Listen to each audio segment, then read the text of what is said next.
Rhetorical Analysis of Text and Media in the Historical Discourse Community by Jack Scott. What is the historical discourse community? The historical discourse community is made of millions of people that are passionate about history. There are many different levels within this discourse community, from professional historians to young people who simply enjoy learning about and discussing historical topics. The historical discourse community is a constantly evolving scene as new discoveries are made and long-held ideas are challenged and debated by the millions of members that belong to the community. My sources. World War II in Color, Road to Victory. World War II in Color is a documentary about the events leading up to and during the Second World War around the world. It is hosted by actor Robert Powell and was created by a team of historians from both Europe and the United States. The World Since 1945, A History of International Relations. The World Since 1945, A History of International Relations is a nonfiction book written by Wayne C. McWilliams and Harry Piotrowski. This text details many major historical events and the tense geopolitical situation of the world since the conclusion of the Second World War. Logos. Logos tends to be the primary rhetorical device employed by historians in almost all historical media. This is due to the fact that history is based solely on facts and evidence. Though many aspects of history are shrouded in mystery and are constantly debated by members of the discourse community, the fact remains that all knowledge of history is rooted in factual evidence, and as such, logos seems appropriate as a primary rhetorical device used by historians. Pathos.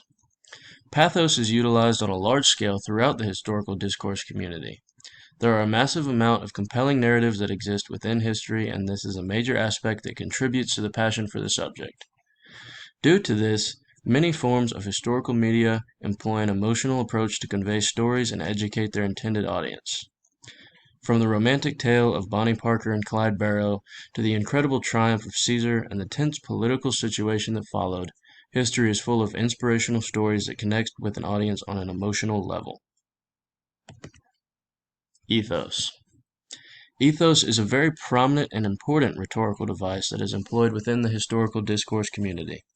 Establishing credibility is necessary within the discourse community to distinguish the legitimacy of a text or other form of historical media. The historical discourse community is made up of individuals of varying levels of subject knowledge, and as such, authors must establish credibility so that their audience knows the information can be trusted.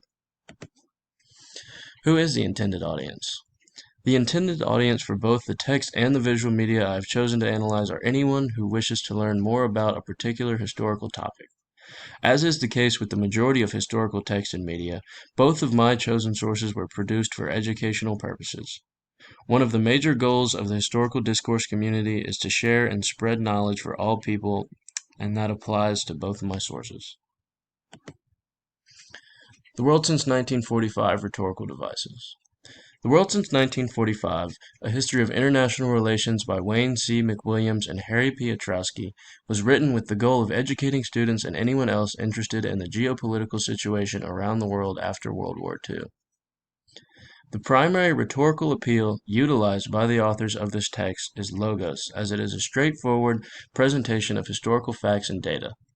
The information in this text is a collection of historical records, maps, and data that is easy to understand and is cataloged without bias. This information is backed by the credibility of the authors, who are both emeritus history professors at Towson University. There is no pathos approach within this text, which makes sense as it is simply intended to educate students at the collegiate level. World War II in Color Rhetorical Devices. The documentary series World War II in Color employs logos, ethos, and pathos. This source has a large intended audience and was designed to be both informative and captivating. Like most historical media, this documentary is intended to educate the audience through straightforward historical facts and data, which is where the logos appeal comes into play.